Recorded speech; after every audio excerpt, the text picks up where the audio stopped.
अस्सलाम वालेकुम दोस्तों, मैं हूं आपका साथी अजीम अहमद ख़ान और आपकी खिदमत में फिर हाजिर हुआ हूं सीटेट जुलाई 2024 को सीरीज़ को लेकर। आप तमाम से रिक्वेस्ट है कि इन वीडियोस को ज़रूर मुकम्मल देखें, चैनल को सब्सक्राइब करें और सीटेट देने वाले तमाम तलबा और तालिबात तक इन वीडियोस को ज़रूर शेयर करें। अस्सलाम वालेकुम दोस्तों, मैं हूं आपका साथी अजीम अहमद ख़ान और आज हम सीटेट पेपर सेकंड 7 जुलाई 2024 की जो क्वेश्चन पेपर है उसमें सीडीपी के आंसर को इंशाल्लाह डिस्कस करेंगे ताकि हम ऑफिशियल आंसर की से उसको बाद में मैच कर सकें। चलिए, क्वेश्चन नंबर 1 है, in progressive education childrens are pursued as. तो यहाँ पर उसका सही आंसर है हमारे आंसर की के मुताबिक knowledge and meaning makers. Third answer is correct है। यहाँ पर ये पेपर सेकेंड का सीडीपी है। नेक्स्ट है, feedback to the students in the classroom is most effective when. इसका सही आंसर हमारे मुताबिक सेकंड होना चाहिए। It occurs during as well as after the learning activity. Second है question number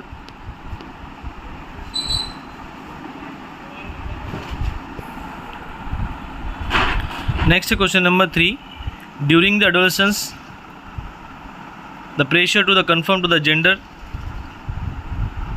controversy conventions of the femininity और masculinity increases. इसका मतलब ये होता है कि किशोरावस्था के दौरान जेंडर अपेक्षाओं के अनुरूप स्त्रीत्व या पुरुषत्व की परंपराओं का पालन करने के लिए दबाव पड़ा जाता है।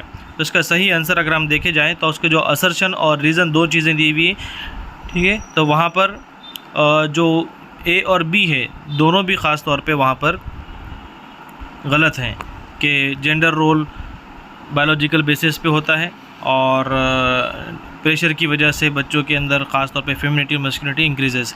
ये दोनों भी ऑप्शन गलत है, इसलिए यहाँ पर ऑप्शन 4 इज़ करेक्ट हैं। ओके, नेक्स्ट है question number 4, Sunita a 12-year-old girl shows exceptional musical ability. Both are parents are accomplished singers and they send her for classes for voice training after school.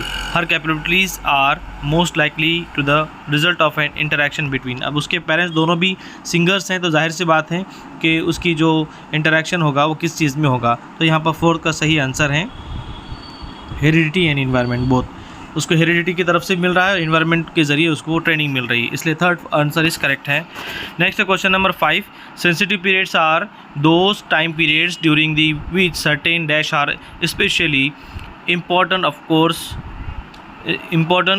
For course of normal development. तो यहाँ पर question number 5 का सही answer है third, environmental factors.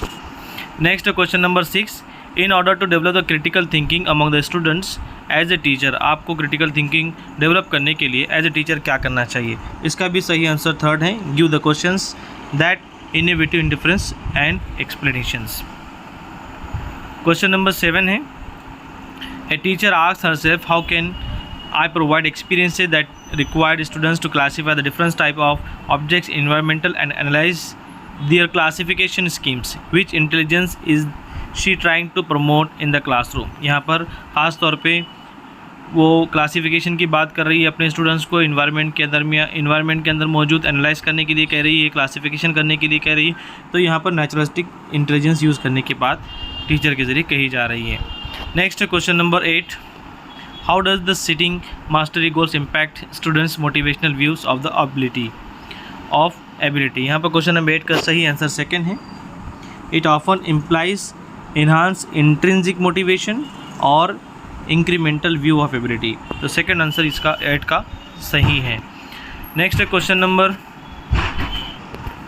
9 है, Rama is the teacher who is implementing Vygotsky theory in her classroom and she is assigned for students to work in groups to complete a challenging task. During the task, one student struggles to understand a key concept.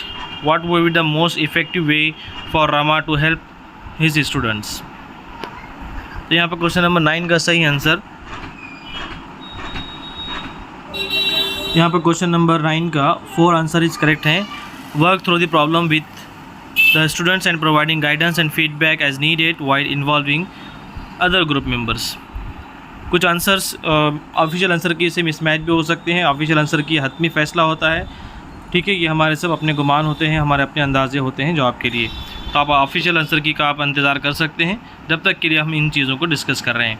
Next question number 10, assertion दिया हुआ है, reason दिया हुआ है, teacher should encourage debates discussion and collaboration among the student. सही बात है, knowledge production is an inactive process and engagement in group activities her meaningful.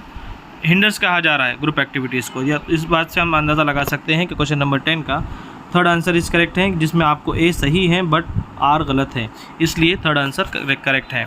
Next है question number 11, change and stability in emotions, personality and social relationship together constitute. इसे हम क्या कहते हैं, जिसके अंदर ऐसी स्टेबिलिटी जिसके अंदर इमोशंस होते हैं, पर्सनैलिटी होती हैं और सोशल रिलेशनशिप होते हैं। तो क्वेश्चन नंबर 11 का सही आंसर हमारा नज़दीक क्वेश्चन नंबर 11 का सही आंसर थर्ड है, psycho social development answer. Next question number 12, which of the following correctly describe the culturally response teaching to the cater to diverse groups of the students. तो यहाँ पर आपको अलग अलग ऑप्शंस दिए हुए हैं, उनमें से आपको सही आंसर देना है। तो हमारे आंसर की के मुताबिक क्वेश्चन नंबर 12 का सही आंसर थर्ड है, जिसमें इंटरवेंशन इंटेंशनल भी है, वो अडेप्टिव भी है और डिफ्रेंशिएटेड भी है। So third is correct answer. Next है क्वेश्चन नंबर 13, फिर असर्शन दिया हुआ है और रीज़न दिया हुआ है। School should function within the framework which assess the finished product and learning outcomes. Learning is tightly sequential and hierarchical. तो यहाँ पर क्वेश्चन नंबर 13 का सही आंसर फोर्थ है, both A and R both are false, कि इतना आप किसी एक फ्रेमवर्क के अंदर काम नहीं कर सकते हैं और ना ही लर्निंग टाइटली सिक्वेंशनल होता है। ठीक है, तो यहाँ पर क्वेश्चन नंबर 14 का according to Leo Vygotsky what is the relationship between the language and thought. Leo Vygotsky के नज़रिए को हम जब बात करते हैं, जब उसके बाद डिस्कशन करते हैं, तो हमें क्या बात का अंदाज़ा होता है। तो क्वेश्चन नंबर 14 का सही आंसर हम दो चीज़ें इसके आपके सामने हैं। Language does not shape thoughts, ये तो बिल्कुल गलत है। उसके बाद है थॉट शेप लैंग्वेज, ये प्याजे ने कहा है कि अगर ख्यालात बनते हैं तो फिर उसकी लैंग्वेज बनेंगी, तो प्याजे का कंसेप्ट है। दो ऑप्शन नंबर 3 और 4 इन दोनों में से कोई एक आंसर हो सकता है। Language and thoughts are independent of each other. ठीक है, और फोर्थ भी ऑप्शन उसी से मिलता जुलता है कि language and thoughts are complex inter related process of. तो यहाँ पर थर्ड या फोर्थ दोनों में से एक आपको देखने को इंशाल्लाह ऑफिशियल आंसर की में देखने को मिलेगा। नेक्स्ट है question number 15, which of the following is correctly matched pair. तो यहाँ पर कौन सा करेक्टली मैच्ड पेयर है, क्वेश्चन नंबर 15 का सही आंसर सेकेंड है, norm references assessment compares performance to that of peers. Next question number 16, which of the following hinders are the participation of students with visual impairment in classroom। तो अब यहाँ पर visual impairment students के बारे में कहा जा रहा है कि उनके लिए कौन सी रुकावटें पेश होती है क्लासरूम के अंदर। तो यहाँ पर जो जो चीज़ें आपको पेश की गई है, जो विजुअल इम्पेयर्ड हैं, जो लोग देखने में समस्या है जिन लोगों को, तो वहाँ पर देखिए इलेक्ट्रॉनिक फॉर्मेटेड लेक्चर ट्रांसक्रिप्शन हो सकता है और रेज्ड लाइन ड्राइंग मैप्स हो सकते हैं, टेक्टाइल मॉडल्स हो सकते हैं, लेकिन जो विजुअली इम्पेयर्ड हैं उनको आप प्रिंटेड बुक्स और नोट्स नहीं दे सकते हैं, ये उनके लिए हिंडर्स हैं। तो 16 का सेकंड आंसर इज करेक्ट है। नेक्स्ट है question number 17, which method did Lawrence Kohlberg use to study the moral development of children. कि बच्चों के मोरल डेवलपमेंट के लिए हमने लॉरेंस कोलबर्ग की थ्योरी देखे हैं, तो वहाँ पर कौन सा मेथड यूज़ किया हुआ है मोरल डेवलपमेंट को स्टडी करने के लिए। तो 17 का सही आंसर हमारे नज़दीक सेकंड है, posing and moral dilemmas to children and analysing responses. के स्टूडेंट्स के सामने कुछ डिलेमा रख दिए जाते हैं और उस पर से उन्होंने क्या रिस्पॉन्स देते हैं स्टूडेंट्स या चिल्ड्रंस, उस पर से वो बच्चों के मोरल डेवलपमेंट का अंदाज़ा लगाते हैं, जैसे हेंस डिलेमा के आपने देखा है। ठीक है, next question number 18, constructivist teaching leads to dash learning by students. जो भी कंस्ट्रक्टिव टीचिंग है वो स्टूडेंट्स को किस तरफ लीड करती है, तो meaningless not, rote not, receptive not. सही आंसर है डिस्कवरी। ठीक है, कंस्ट्रक्टिव टीचिंग वो है जो बच्चों को डिस्कवरी की तरफ लीड करती है। Next question number 19, students struggling with dyslexia can be taught to read. तो यहाँ पर क्वेश्चन नंबर 19 का सही आंसर ऑप्शन 1 होना चाहिए कि अगर अब जो बच्चे डिसलेक्सिया से सफ़र हो रहे हैं उनको आप सिस्टमेटिक फोनोलॉजिकल ट्रेनिंग के ज़रिए आप उनको टीच कर सकते हैं। नेक्स्ट क्वेश्चन नंबर 20, जैन पैजे theory of cognitive development implicates that. पैजे की थ्योरी बहुत बार हमने खासतौर पे वीडियो बनाया था यूट्यूब पर कि पैजे और वागोट्स्की में से 100% आपको क्वेश्चंस आएंगे, तो बहुत सारे प्रैक्टिस क्वेश्चंस भी हमने लिए थे। तो यहाँ पर प्याजे की थ्योरी के कॉग्निटिव डेवलपमेंट के ऊपर सवाल है। क्वेश्चन नंबर 20 का सही आंसर हमारे नज़दीक थर्ड है, curriculum should be design keeping children's age and stage in mind, के बच्चों का जो करिकुलम है बच्चों की उम्र के लिहाज से, उनकी जहानत के अतबार से डिज़ाइन किया जाना चाहिए। 20 का थर्ड आंसर इस करेक्ट है। Next question number 21, you are a teacher who wants to help your students develop the meta cognitive skills, which of the following strategies is most likely to foster his type of thinking. तो यहाँ पर question number 21 का सही answer हमारे नज़दीक second है कि आपको ऐसे बच्चों के लिए ख़ास तौर पे इंकरेजमेंट करना पड़ेगा ताकि वो रिफ्लेक्ट करें their own learning and thinking process को, ठीक है, मेटा कॉग्निटिव स्किल्स डेवलप करने के लिए। सेकंड आंसर इज करेक्ट है। Next question number 22, which of the following statement is correct about the autism. Autism हमके बहुत डिटेल में देखा है ऑटिज्म क्या है, तो ऑटिज्म के बारे में कौन सा स्टेटमेंट यहाँ पर सही है। 22 का सही आंसर, यहाँ पर भी थोड़ा सा कन्फ्यूजन है, जिस तरह इस साबिक़ा में एक सवाल आपके सामने गुजरा है क्वेश्चन नंबर 14, यहाँ पर भी आपको थोड़ा सा ऑफिशियल आंसर की का इंतज़ार करना पड़ सकता है। तो हमारे नज़दीक ख़ास तौर पे ऑटिज़म के बारे में देखने को मिलता है कि ये एक न्यूरो डेवलपमेंट डिसऑर्डर है, ठीक है, ये जहानत से ताल्लुक़ रखता है, न्यूरोलॉजिकल डेवलपमेंट डिसऑर्डर है। साथ ही साथ ये ऑटिज़म है वो सोली बाय इन्वायरमेंटल फैक्टर के ज़रिए भी हो सकता है, ठीक है, ये थर्ड तो नहीं हो सकता, लेकिन autism can be cured and improve with age, ये एक पॉसिबिलिटी है फोर्थ वन के, ऑटिज़म एज के साथ साथ वो क्योर हो सकता है। साथ ही साथ ये भी देखने और सुनने में आता है कि autistic people have the at least one exceptional skill, कि जो लोग ऑटिज़म का शिकार होते हैं उनके अंदर कोई ना कोई एक अच्छी स्किल होती है। तो यहाँ पर ऑफिशियल की का आंसर आपको इंतज़ार करना पड़ेगा, जहाँ तक हमारा ख्याल है वो तीनों में से कोई भी हो सकता है। चलिए नेक्स्ट क्वेश्चन नंबर 23, एक ही कॉमनैलिटी इन पैजे एंड वैगोर्स्की थ्योरी, के कॉमन क्या है पैजे और वैगोर्स्की का बारे में अभी हमने जिक्र किए कि 100% इस पर सवाल पूछे जाते हैं, तो दोनों में कॉमन चीज़ क्या है दोनों की थ्योरी में। तो यहाँ पर दोनों की थ्योरी में सही आंसर हमको मिलता है कि involvement and engagement of children bye their own learning, तो ये तो नहीं हुए, यहाँ पर हमको देखने की ज़रूरत है। चलिए तो यहाँ पर उसका सही आंसर हमारे नज़दीक फर्स्ट है, देयर व्यूज सॉरी उसका सही आंसर हमारे नज़दीक थर्ड होना चाहिए, involvement and engagement of learning by their own learning, ठीक है। तो ख़ास तौर पे क्यों, क्योंकि कॉग्निटिव प्रोसेस ये प्योरली पैजे का है, ठीक है, और इंगेजमेंट ऑफ देयर, और ये तो हमें बता दिए आपको, स्टेजेस तो पैजे ने दिए हुए हैं, और पैजे तो बिल्कुल कल्चर के ख़िलाफ़ थे कि इन्वायरमेंट का कोई असर नहीं पड़ता, ये कहना था उनका, और लैंग्वेज और थॉट्स के बारे में दोनों के ख़यालात भी बिल्कुल बरक्स थे। तो यहाँ पर 23 का थर्ड आंसर इज करेक्ट है हमारे नज़दीक। नेक्स्ट क्वेश्चन नंबर 24, असर्शन दिया हुआ है और रीज़न दिया हुआ है, teacher should respect the individual differences among the learners and adapt their teaching to cater, सही बात है। बी है collaboration group works and interaction among the students should be avoided while teaching a class of diverse learner. तो यहाँ पर 24 का first answer हमको नज़र आ रहा है, ठीक है, कि both A and R correct, कि ख़ास तौर पर collaboration groups works and interaction among the student should be avoided while teaching class of diverse learning, कि जब आप डाइवर्स लर्नर से वहाँ पर, तो कोलैबोरेटिव लर्निंग को आपको वहाँ पर इंटरेक्शन को अवॉइड करना चाहिए। और ए जो है वो तो सही बात है कि आपको इंडिविजुअल डिफरेंसेस हैं जो स्टूडेंट्स के, उसको एक्सेप्ट करना चाहिए।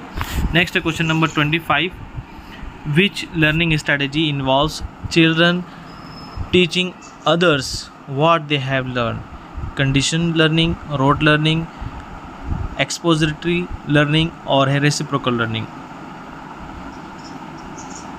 जो चीज़ें बच्चों ने सीख चुके हैं, involve teaching others what they have learn, तो दूसरे को सिखा रहे हैं, इस तरह की स्ट्रेटजी को हम क्या कहते हैं, तो रेसिप्रोकल टीचिंग उसे हम कहते हैं। फोर्थ ऑप्शन हमारे नज़दीक सही है। Next question number 26, in Asian cultures which stress social harmony expression of anger are discouraged and shame is encouraged. Emotions are subjective and do not play any role in learning. तो यहाँ पर 26 का सही answer हमारे answer की के मुताबिक A है कि Asian cultures stress social harmony expression of anger are discourage, जहाँ पर आपको गुस्से का जो चीज़ें हैं वो डिस्करेज की जाती हैं, और शेम को इंकरेज किया जाता है, शर्म हया को वहाँ पर ख़ास ख्याल रखा जाता है। तो यहाँ पर ए सही है। Emotions are subjective and do not play role in learning, ये आर जो रीज़न बता रहा है वो गलत है, इसलिए यहाँ पर A true but R is false. Next question number 27, according to Jean पियाजे how are children different from adult, के जैन पियाजे के मुताबिक चिल्ड्रंस अडल्ट से मुख्तलिफ कैसे हो सकते हैं। तो यहाँ पर सही आंसर है कि children's thinking is qualitatively different होते हैं अडल्ट की थिंकिंग के मुताबिक में, ठीक है। वो अलग सोचते हैं, उनकी क्वालिटी अलग होती है बच्चों की बनिस्बत अडल्ट के। क्वेश्चन नंबर 28 है, विच of the following question promotes analytical thinking, कौन सा सवाल ऐसा है जो एनालिटिकल थिंकिंग को प्रमोट करता है, ठीक है। कि ख़ास तौर पे एनालिटिक्स आप जानते हैं कि मैथमेटिक्स से रिलेटेड एनालिटिक यानी, ठीक है। तो यहाँ पर एक डेटा आप मांग सकते हैं कि भाई हमारी पॉपुलेशन क्यों बढ़ रही, किस तरीके से बढ़ी। 4 ऑप्शन आपको दिए हुए हैं। The capital city of India, ये एनालिटिकल क्वेश्चंस नहीं है। हाउ मेनी स्टेट्स, ये भी नहीं है। What is the total population, इन तीनों का भी फर्स्ट सेकंड थर्ड का भी एक पर्टिकुलर आंसर है। बट एनालिटिकल अगर दिया जाए, एनालिटिकल का मुराद ये होता है कि तकाबुली या कंपेरेटिवली वेरियस उसके रीजन्स हो सकते हैं। तो so that's why fourth option is correct. What are the various causes of increase of population in India, बहुत सारी वजूहत हो सकती है पॉपुलेशन इंक्रीज़ होने के इंडिया के अंदर, तो उसका एनालिटिकल डेटा आपके पास आ जाएगा। नेक्स्ट है क्वेश्चन नंबर 29, इंक्लूसिव क्लासरूम के बारे में भी हमने मुकम्मल एक वीडियो देखे हैं। इंक्लूसिव क्लासरूम का मतलब क्या होता है, तो यहाँ पर इंक्लूसिव क्लासरूम क्या है, recognise that every child will learn at the same rate and the same time, first option is correct है। नेक्स्ट है question number 30, teacher should give a lot of opportunities to the children for experimental and discuss examples and non examples, सही बात है। R है constructivist of the dealing and misconceptions in children is to provide counter examples. तो यहाँ पर question number 30 का first answer correct है कि both A and R true, ठीक है। सो इंशाल्लाह मिलते हैं अगले आंसर की कि उर्दू और EVS की भी आंसर की आपके सामने पेश करेंगे। आपसे गुजारिश है कि इन वीडियोस को ज़रूर सब्सक्राइब करें, ज़्यादा से ज़्यादा शेयर करें, चैनल को सब्सक्राइब करें और कमेंट बॉक्स में फीडबैक ज़रूर दें। और इंशाल्लाह ऑफिशियल की आंसर की आने के बाद भी आपको व्हाट्सएप ग्रुप के ज़रिए इंशाल्लाह आपको शेयर किए जाएंगे। जज़ाकल्लाह खैर, शुक्रिया, अस्सलाम वालेकुम। Subscribe now and press the bell icon. Never miss an update.